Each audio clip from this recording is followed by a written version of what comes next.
What do you get when you combine a river's worth of fresh water, an ocean's worth of salt water, a couple of giant salad tongs, a few boats, and several million oysters? The answer, lots of flavor on Food Country.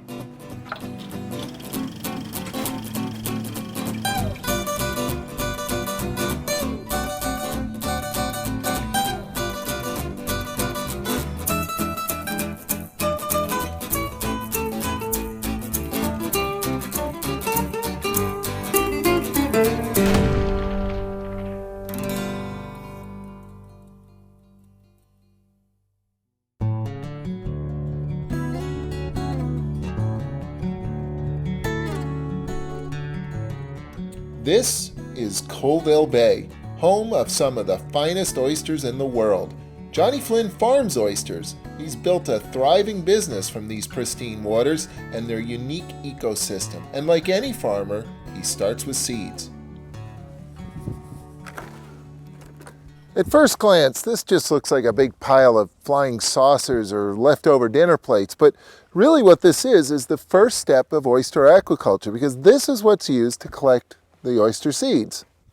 So how old would these be at this point? These were probably on the collector since maybe around the 25th of July. So just a few months, really. Yeah. And they are starting to look like oysters. They totally are. Of Yeah. course, I doubt there's a meal in there, but it looks like an oyster. You can see them starting to cup up a bit, right? They're starting to take the shape. So now when they come off the collectors, they go into Vexair bags for a couple of years. And that again gives them protection from starfish and crabs and just lets them grow because they have access to all kinds of water flushing by here. It's a pretty simple system, really. The oysters are moved through a series of mesh bags that give them lots of room and expose them to lots of nutrients in the water. They grow quickly. Then, Johnny puts them back into the wild. They're back in their natural habitat. We know where they are. It's a finishing bed, so we have the four corners marked, and we can go back to it at any point in time and find them. It costs us a lot less to look after them, or to let Mother Nature look after them in the wild, than to keep every oyster we have in bags and on tables. It would be much more labor intensive. Johnny's focused on quality first. The oysters benefit dramatically from their time back in the wild, but this approach is risky too. I mean, there's $1 million worth of inventory lying around on the bottom out here. It's time for some quality control. Why do you think your oysters taste so darn good? Why are your oysters the best ones in Canada? It's nice to hear other people say that. I think a lot of it has to do with just, well, obviously it's the location, but we're lucky that we have a few things going for us. The water's fairly shallow here. It doesn't get real deep.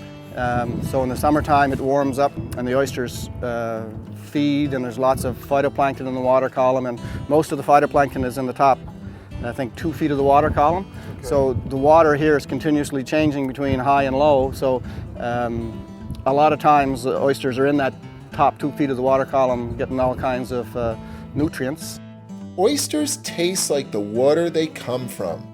Johnny's beds are in an estuary where fresh water from a fast-flowing river mixes with salty seawater. That fresh salty balance gives Colville Bay oysters their famous sweet flavor. This is the way I like them. Cheers. Oh, they're so delicious. Darn good. Great job opening. Thank you. You're a master shucker. Oyster farming is environmentally responsible and very sustainable. This fishery is a valuable part of Prince Edward Island's heritage.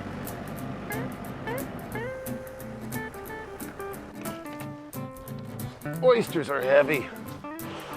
All set? Yeah, we're good. Let's do it. Nice. I love dropping in and hanging out with Johnny and picking out a pile of fresh oysters. This spot is one of the reasons I love where I live so much. You got to check this out. This, of course, is the world headquarters of Colville Bay Oyster Company. And this is actually a mecca for seafood chefs from all over the world. because they come here to taste what they think are some darn good oysters. And we started a tradition a couple of years ago of signing the wall. So here on this wall are some pretty significant chefs from across Canada. We've got Rodney's Oyster House, we've got Scott Beckler from London, Ontario, and Kyle Christopherson from Manitoba. There's me. Bill Pratt is here. Anita Stewart, one of the most amazing peoples in the Canadian food scene. Stuart McLean from Vinyl Cafe. They've all been here for the oysters. To seafood lovers, Johnny's a rock star. He's been on every TV station and every magazine, every newspaper he's written about constantly. Hey, I even took his oysters down to New York City with me when I competed on Iron Chef America. These are the best oysters in the world, and they're in my backyard.